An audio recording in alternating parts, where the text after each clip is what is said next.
Hi, everybody. Welcome to TalentED, where we celebrate extraordinary educators shaping young minds, brighter futures. I'm your host, Dr. Eric Skanson. Today, we have education champion Martin Silverman with us. Here's your introduction. Hailing from San Antonio, Texas, Martin's dedication to students and families at Salinas Elementary School made him a pillar of support. With experience spanning urban, suburban, rural districts, he is devoted to providing the best education for all those that he works with. And here's some things that set him apart: his passion for a nurturing school culture, enriching lives, and then mentoring these future teachers and administrators. He is a former bilingual teacher. He's committed to empowering English language learners. And even beyond that, we have more. We're going to continue this interaction. Beyond that role as an educator, Martin hosts The Second Question, podcast celebrating educators and their impactful mentors, but he's also part of the Texas Connection, which sounds kind of like a posse to me, but sharing insights to the benefit of the education community. So with that, I want to welcome Martin and all of his experiences as an exceptional educator. Welcome to the show. Martin, please tell us where you're at today and tell us a little bit about yourself. Well, Eric, thank you so much for having me. I am here in San Antonio. I am a native New Yorker, grew up in Brooklyn, New York, and my whole family's still up there, but I've been in Texas my whole school career. I moved here when I was 21, right out of college, and taught for several years, and then was an administrator for 33 years of my 40-year career, which I just retired from, or as my good friend Dr. Jeff Springer says, I repurposed from. I like that.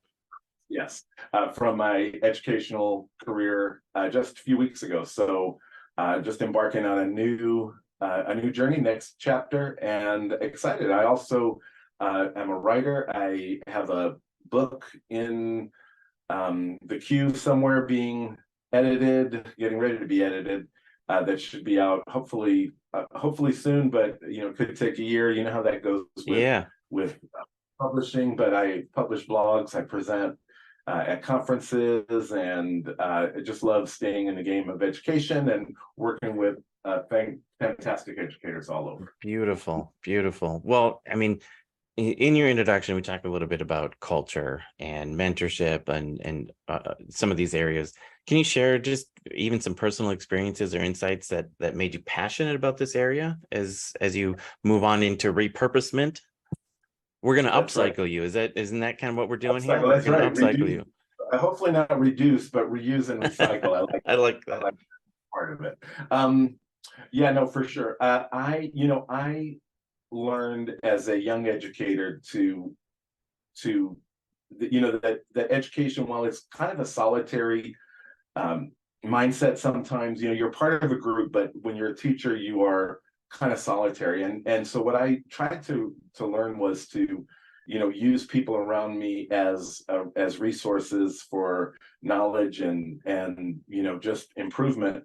And then I wanted to share that back once I got some experiences, and I had some crazy and amazing and wonderful experiences that I wanted to share with other people. And so I set out to do that. One of the things I'm most proud of, Eric, is that I, as a leadership person, I had several assistant principals over my time as a principal, and I can tell you with pride that 100% of the APs that I had that wanted to become principals became principals. And so I want to say that a large part of that was me giving them opportunities and helping them navigate through just the maze of educational leadership to become successful themselves. So I'm really proud of that, along with many teachers who are now hopefully more successful teachers. And one of the experiences I had was as a formal teacher mentor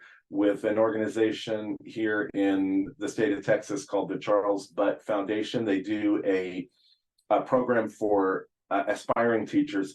And I served as a mentor for 3 different candidates that went through that program. So they were in their college years, and then I was able to help mentor them to become successful teachers. So just kind of giving back from what was poured into me is kind of what I hope to be able to do with future teachers and administrators. And I love doing that. Yeah, well, it's really important as we start talking about retention and mentorship. I mean, we're in a space now where there's less and less people coming into teaching, which means there's less and less people available to move into the administrative roles and the principal roles. We've talked briefly in the past about retention and retention of school staff, and you spoke a lot about school culture and the linkage between school culture and retention. Um, Tell us more about that and your thoughts on that, and because it certainly is a passion of yours. Yeah, no, for sure. And one of the things that I want to highlight is that what you said is so true. There's many fewer people going into the field of education and leadership. It's become politicized, and it's become since COVID, there have been a lot of options that have become available to people that they maybe didn't realize. And so we are in the field of education, we're competing a lot more for Hmm. talent than we ever have. And one of my points of pride is having had schools be successful that I have had the privilege to lead. And a great part of that, if not all of it, comes from being able to not only attract but to retain excellent staff. And that's work. That's not something that just happens haphazardly. You Hmm. have to be kind of intentional about developing culture and finding ways to make your place the place that people want to be, and that once they want to be there and they are there, that they want to stay. So school culture is, to me, the bedrock of having a successful school, because it's really difficult, Eric, to keep continually um, replacing and finding new people and getting them Hmm. acclimated and enculturated, for lack of a better word, into what you do. And so school culture is, to me, the foundation. Now you have this phrase that you use, "You belong here." Um, let's talk about how that kind of rolls into this idea of shaping positive school culture. Yeah. So the way that came about was back right directly pre-pandemic, the 2019-2020 school year. The assistant principal that I was working with, along with the leadership team, we had come along with this idea that we wanted to make sure that our school was a place that kids and families and staff wanted to be, right? And so the idea kind of came, the phrase "you belong here" became kind of a guiding phrase for us. We were trying to think of ways that people could connect with our school. So just to give you an idea, the school that I worked at for the past 8 years was an elementary, one of 20 elementaries in the school district that I worked with. But there was not really an identity for that Hmm. particular school. It was not in a neighborhood. It was not in a specific like geographic area that identified it. It was a school on a street, I used to call it, just an elementary school on a street. And conversely, the school that I had been at before that had been a school that was in a community. So in the same school district, but it was right in the center of a community, and it was identified with the community. This one was not. And so we were trying to say, like, what makes Salinas Elementary unique and special, and what would make that a place that people would choose to be their school? And so we wanted to make Salinas, for lack of a better word, a destination Hmm. school, a school that people would choose. And in our district, parents were allowed to choose basically the elementary school that they wanted their child to go to, and middle school and high school as well. So it was not necessarily only geographic. I mean, you were, geographically assigned there, but you also could choose to be there. And that became even more prevalent after pandemic, when people started to homeschool a lot more and, Hmm. make other choices. And so we wanted to make our school the place that people wanted to be. And so we came up with the idea of "you belong here." Like, how does somebody feel like they belong in our space? And so we had come up with a plan. It was I love telling this story because we came up with this fantastic plan that was supposed to roll out right after spring break 2020. Hmm. And then we never went back to school Yeah, the rest something of that school happened. year. I heard something Something happened. happened. I can't remember exactly what it was, but there was something major that happened, and we never went back to school. But the genesis, the germ of that idea was we were going to provide during the school day a period where students and staff would explore their passions. We were going to carve time out of the academic day to provide like clubs and activities Mm-hmm. and things during the day where everybody could avail themselves of it, because I love before and after school activities, but those limit who can participate Right. because You have people have, access issues. yes, yes, for sure. And working in an urban school district, that's even more of a thing. And so we were going to provide that period during the day. So we had a teacher who was a yoga enthusiast, who was going to teach yoga. And we had, people who like gardening, we're going to do gardening, and we were going to have sports. And our idea was that we wanted to develop kids' interest, because kids don't know what they're interested in yet. I would say elementary kids for sure, but even secondary kids, they're asked to make these big life decisions about what their paths are, but they haven't been exposed to a lot of things to know what they're interested in. So we would find kids that would say, I didn't know I liked blank. I didn't know I liked symphonic music until I was exposed to it. I didn't know I liked dance, or I didn't know I liked gardening, or all those things. And so, we didn't go with the assumption that kids already came with those deep interests, but our idea was to expose kids to a lot of different things: academic, social, artistic, different things, so that they would then learn maybe what their passions were and find them. And so, and also the staff could take some time away from, just teaching the basic academics to doing something that's their passion. And when you have a passion for something and you're able to, make it happen where you work, I mean, that's like perfect, right? And so the idea was, and then you want to stay there. You want to keep going to a place where you're allowed to do that. And so the phrase "you belong here" became our guiding phrase. And this past summer, just a couple of months ago in June, I was presenting at the Texas Elementary Principals and Supervisors Association. And it occurred to me, Eric, while I was presenting, I was talking about "you belong here." And it occurred to me literally as I was saying it, that putting the emphasis on each of those words was important. So what I was telling the people in my session was, "You belong here" is "you belong here," right? The focus on the word "you." It's who is here, right now. You belong here. And then "you belong here." That belonging was important to us, right? And being part of our community was something that we wanted people to, aspire to, for lack of a better word. And "you belong here," so here being emphasized is the place. The place where you are is the place where you belong. And so it occurred to me that putting emphasis on each of those words, and I want to tell you a great story. So I shared that at that conference, and then I was telling a friend of mine about that. He's a principal in Montana who's moving from elementary to middle school. And I was telling him about the presentation and that epiphany. And he just sent me a picture this past week of some banners he ordered for his new middle school. And it's "you belong here." Oh, Three nice. banners, but one with "you" all in caps, one with "belong" all in caps, and one with "here" all The in caps. message is spreading. So, yes, so the message is spreading. And I, it's a simple phrase. We had it on our marquee. It was a simple phrase, but it became kind of a guiding principle. Wow. Wow, I love it. "You belong here." All three words. And it's like it's a I don't want to say a battle cry, but a little bit, right? Like this is who you are. It's the same way sports teams have anthems, and you got to have that identity that goes with it. And that's how you build culture. Identity builds culture. You have a book coming out, I heard, somebody told me that. I do. And it sounds fascinating.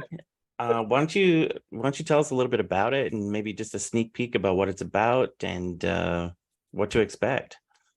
Yeah, so the title is still in fluid state right now, but essentially it's about building a school culture that promotes staff retention. And going back to staff retention as an important facet of building culture is when you have people who are in and out of an organization, it's difficult to build a culture that transcends people coming in and out. But that's our goal. So I'm a long-termer, right? I'm not somebody who has jumped from job to job. I was 8 years at the school that I just left. I was 13 years at the school before that, and so culture, simmers. It doesn't boil, right? It's something that comes from time and from giving time, and then creating, and then transmitting, right, to the staff and the students. So the book attempts to talk about ways that leaders, school leaders or district leaders or teacher leaders can create a culture where people want to show up every day, right? Where when they wake up, they're not thinking, I have to go to work. It's like, I get to go there. I told my staff, I live in San Antonio, and San Antonio is a large city with a lot of traffic.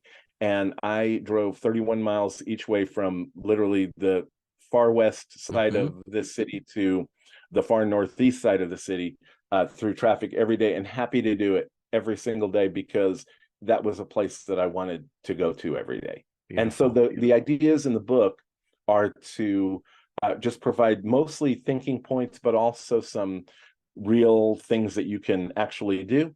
And one of the things that I included in the book is some voices from the field, because I've been an administrator a long time, 33 years of my 40-year career. I wasn't a classroom teacher. So I wanted to include some what I call voices from the field. And I reached out to teachers and educators from all over the country and outside the country to give their perspectives on the different chapters that I talk about, and kind of tell about how it plays out in their world. So yes, I'm looking forward to it coming out and being a good resource for leaders. There you have it. Hot tips. Thinking about school culture, do you think there's any misconceptions or challenges in this area that people have? Yeah, well, if you read educational, I was going to say Twitter, but now I guess when you read educational X, right? I just realized this weekend. Yes. Yeah. So when you read educational social media, I think there's a misconception about change. And when we talk about, change is inevitable and it's going to happen. But in education, change doesn't happen quickly. Change is very glacial. Right. I always give the example of when I started teaching in 1983. I was a first grade teacher in 1983, my first year teaching. And if you were to look at my classroom in 1983, my first grade classroom, and if you were to look at a first grade classroom today, there are differences. Clearly, furniture is going to be different. Technology is going to be different. But essentially, it hasn't changed. It's still a group of same-aged kids who are, working on moving their skills from one place to another using state mandated, objectives and all that kind of stuff. That really hasn't fundamentally changed. And so the job, while peripheral things have changed a lot, the job itself hasn't changed. And so there is a feeling I feel like sometimes when I read about, we need to get rid of everything old and do things a different way. And I want to contend that some of the things that we have done have actually worked to develop culture and connection. And we don't need to change everything. We need to change what needs to be changed. We need to, go in with great attitudes and love and, and respect and all of those things for ourselves, for our staff, for our community. And those things haven't changed. And so I think that's probably the biggest misconception now, is that everything needs to change. And change is scary. Change is scary. Beautiful. Well, Marty, we're gonna switch roles here a little bit. And I want to just ask you some fun questions, and let's see what you can spit, all right? All right, if your past school's mascot suddenly came to life and started leading the morning announcements, what would be the first thing they would say? if the mascot, well, the mascot was the Rangers, and so Okay. Rangers, that was kind of a vague mascot because we didn't have a specific, icon that was a Hmm. Ranger. But I'm going to say this, and this is something that is school culture. School culture is traditions in a lot of ways.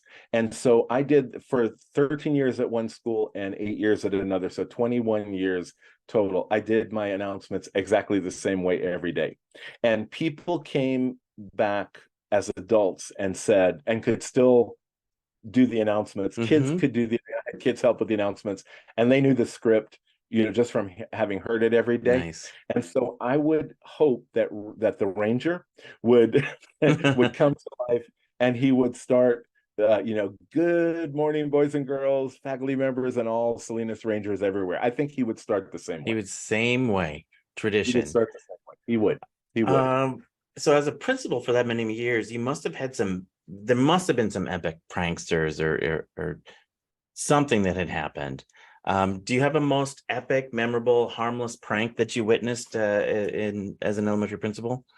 I do. Back in 2015, so I was in my, unbeknownst to me, my last year at the school that I was at for Hmm. 13. I went to a conference in March, right? And my birthday's in March. And the conference was longer than usual. I want to say it was like a 5-day conference. I was in Houston. And I came back, and my door had been decorated beautifully in with a happy birthday, Marty, like that. And I opened the door to my office, and it was literally filled, Eric, to my neck. And I'm a 6'4" guy, right? But it was filled to my neck with balloons. Wow. And yeah, and I opened that door, and first of all, the smell of vinyl was Came pouring out. was overwhelming. But literally, I had to wade through my my office to get That's to. amazing. I Yeah, love and what it. I found out later was, of course, it was not just office staff, it was teachers and kids that had helped put that Everybody. together. But I want to give you a second story, because this is also one of my favorites that I got to reminisce about recently. And these also speak to culture, right? Sure do. Yeah. Because it's right. So I was gone for another conference at one time, same at that school, and I had a group of first grade teachers who were just phenomenal. And I'll tell you that my leadership style, it typically is, I'm going to give you all your materials, all your support, all that, but you do what you need to do. I'm not a micromanager. I'm a macro manager, if that phrase exists. I don't even know if that exists, but I'm a get out of the way and let people do what they need to do, right? And so people feel empowered, and I know this for this. So I was at this conference, and I came back, and all over my office again, people, you should get a lock on your office that not everybody can open, but there were pictures of the first grade teachers had put their pictures on mice, and on Okay. little cartoon mice, and they put their pictures, and they're all over my, while the cat was away, the mice will play, right? And so their mice all over the office, but with the pic, instead of mice faces, they had the first grade teachers faces on them. And so what I did was, I told them that, of course, that was not okay, to go and deface, right, the print office. And so these teachers, I called all their parents, and I told them what their kid had done, and we just had the best experience talking to their parents. And I said, I found their moms, and I called them, and I said, what your daughter did, and the parents were just thrilled, and they thought that was so funny that the principal called them about their kid, who was now a teacher, Wow. a grown teacher, had done something. But that was the kind of relationship we had developed, and I was glad to be able to, just to work with people who would feel comfortable doing that, and also feel comfortable with me calling their moms. Right. Right. Again, speaking to school culture. I love it. Here's the lightning round. Are you ready? Coffee or tea? Which do you Oh, prefer? I'm Coffee sorry, or tea? Oh, coffee or tea? oh my gosh, coffee for sure. Early bird or night Coffee owl? is Oh, I think my Well, internet is getting weird. yeah. Cats or dogs? Yes, because you're frozen right now. I am frozen. Am I back? There you go. But now you're not. No, you're back. Now I'm back. Okay. Early bird or Well, night owl? night For owl for sure. cats or Yeah, dogs? the best part of it is the not having a 5:15 alarm for sure. Cats or dogs? Oh, it Nope, just you're does not frozen like me again. right now. I'm feeling an edit coming on. Am Yeah, I back yet? Am I back? you're back. Okay. Let's see if we're Oh, nope. there you go. Nope. Back. Now back. Now we're back. Okay. Let's- oh, We've been now back, but then freezing right up again. Shake this off, Eric. I was saying I feel like an edit is coming on for this video here. Summer vacation or winter holiday? Well, if we're talking about actually going on a vacation, going on a vacation would be summer. But man, those a couple of weeks at winter are such a nice Yeah. break. You don't have to necessarily be out and doing, like yard work or anything like that. So I can't pick between those two. How about books or movies? Books or movies? My attention span is probably better for a book because I can start and stop. It's hard to sit for a whole movie. And last one, dancing or singing? Are you a dancer or a singer? I am a singer more than a dancer, but with my own kids, my grandkids, and kids at school, if dancing needs to happen, it definitely happens. Then you But I'm gonna got it. say singing. We Um, had, I'll give you another example. Hey, so everything's a story, right? We had one of our "You Belong Here" things was we had a teacher do karaoke at lunch just about every Friday. She set up karaoke for the kids to do at lunch, and at the last karaoke of this school year was staff karaoke, and so I will admit that I did participate in that. There's no strong video evidence. There's a little bit no? of video, but there's What was photo your evidence. song? What was your song, Marty?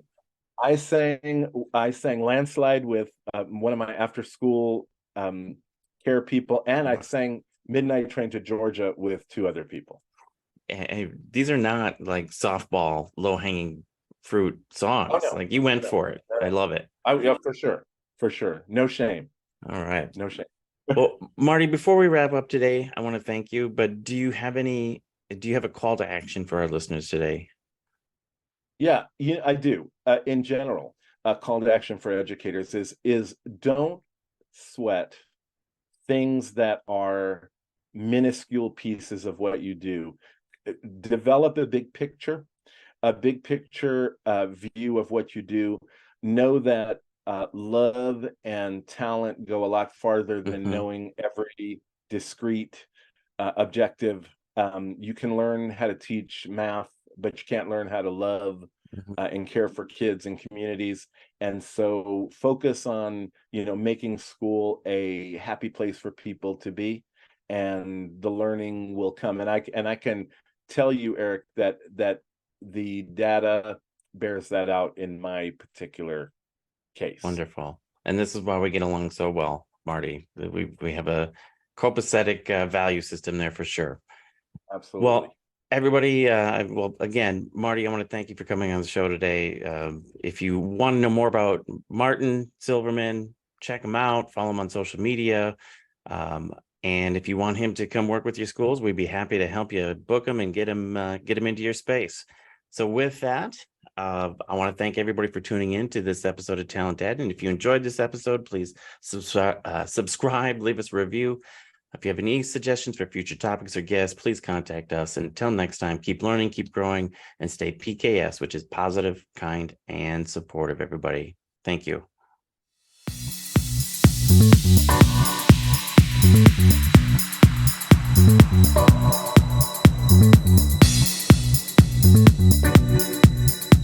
you.